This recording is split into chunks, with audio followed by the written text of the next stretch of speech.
शुरू अल्लाह के नाम से जो निहायत ही मेहरबान और रहम वाला है।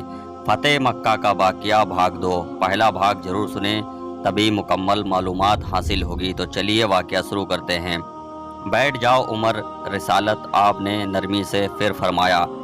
बोलो अबू सुफियान, अब तुम क्या वाकई इस्लाम कबूल करना चाहते हो? जी हाँ रसूलल्लाह, मैं इस्लाम कबूल करना चाहता हूँ। मैं समझ गया हूँ कि आप और आपका दीन ही सच्चा है, आपका खुदा भी सच्चा है, उसका वादा पूरा है।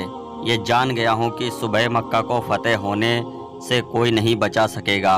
चेहरे रिसालत आप पर मुस्कुराहट फैली। ठीक अबू सुफियान, तो मैं तुम्हें इस्लाम की दावत देता हूँ और तुम्हारी दरख्वास्त कबूल करता हूँ। जाओ, तुम आज़ाद हो। सुबह हम मक्का में दाखिल होंगे इंशाअल्लाह। मैं तुम्हारे घर को, जहाँ आज तक इस्लाम और हमारे खिलाफ साजिशें होती रही हैं, जाए अमन करार देता हूँ। जो तुम्हारे घर में पनाह लेगा वो महफूज है। अबू सुफियान की आंखें हैरत से फटी रह गई थीं और मक्का वालों ने कहना, जो बैतुल्लाह में दाखिल हो गया उसको अमान है, जो अपनी किसी इबादतगाह में चला गया उसको अमान है, यहाँ तक कि जो अपने घरों में बैठा रहा उसको अमन है। जाओ अबू सुफियान, जाओ और जाकर सुबह हमारी आमद का इंतज़ार करो और कहना मक्का वालों से कि तुम्हारी कोई तलवार म्यान से बाहर नहीं निकली होगी, हमारा कोई तीर तरकत से बाहर नहीं निकला होगा, हमारा कोई नेजा किसी की तरफ सीधा नहीं होगा, जबकि कोई हमारे साथ लड़ना चाहे। अबू सुफियान ने हैरत से मोहम्मद सल्लल्लाहु अलैहि वसल्लम की तरफ देखा और कांपते हुए होठों से बोला, शुरू किया। सबसे पहले उमर इब्ने खत्ताब आगे बढ़े और अबू सुफियान को गले लगाया। मेहरबान अबू सुफियान, अब तुम हमारे दीनी भाई हो गए हो। तुम्हारी जान माल हमारे ऊपर वैसे ही हराम हो गया है जैसे कि हर मुसलमान का दूसरे मुसलमान पर हराम है।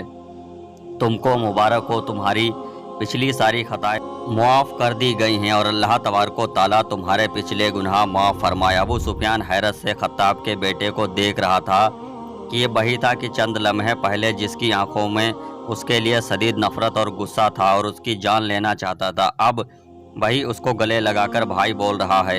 ये कैसा दीन है, ये कैसे लोग हैं?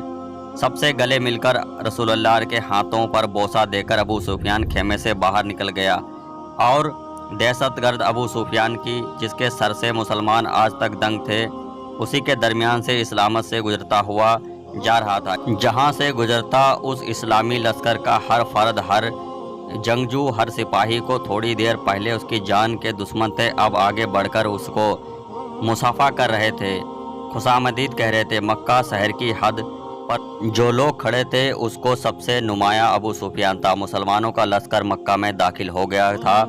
किसी एक तलवार, किसी एक नेजे की अनी, किसी पर तीर नोक पर खून का एक कतरा भी नहीं लगा था। लश्कर इस्लाम को हिदायत मिल चुकी थी, किसी के घर में दाखिल मत होना, किसी की इबादत गाह को नुकसान मत पहुंचाना, किसी का पीछा मत करना, औरतों और बच्चों पर हाथ ना उठाना, किसी का माल ना लूटना। बिलाल हबशी आगे बढ़े ऐलान करते जा रहे थे, मक्का वालों, रसूल खुदा की तरफ से तुम सबके लिए आज मुआफ़ी का ऐलान है। किसी से उसको साबिका अमाल की बाज पुरसी नहीं की जाएगी। जो इस्लाम कबूल करना चाहते हैं वो आकर कर सकता है और जो ना करना चाहे अपने साबिका दीन पर रह सकता है।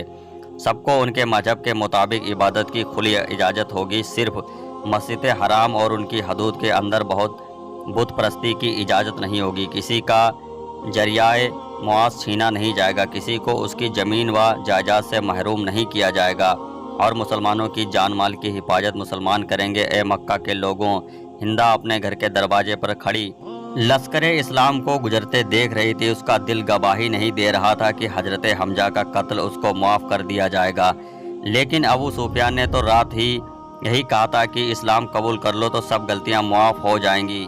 बिना जुल्मो तसद्दुद, बिना खून बहाए, बिना तीरों तलवार चलाए लोग चौक दर चौक उस आफाकी मजहब को इख्तियार करने और अल्लाह की तौहीद और जमा हो रहे थे। रसूलुल्लाह सल्लल्लाहु अलैहि वसल्लम की रिसालत का इकरार करने मस्जिद हरम के सहन में जमा हो रहे थे और तभी मक्का वालों ने देखा कि उस हुजूम में हिंदा भी शामिल थी। ये हुआ करता था इस्लाम, ये थी उसकी तालीमात, ये सिखाया था रहमतल लिल आलमीन ने। ऐसे ही सच्चे वाक़यात के लिए हमारे चैनल को सपोर्ट करें। मिलते हैं अगले वाक़े के साथ, तब तक के लिए अल्लाह हाफिज़।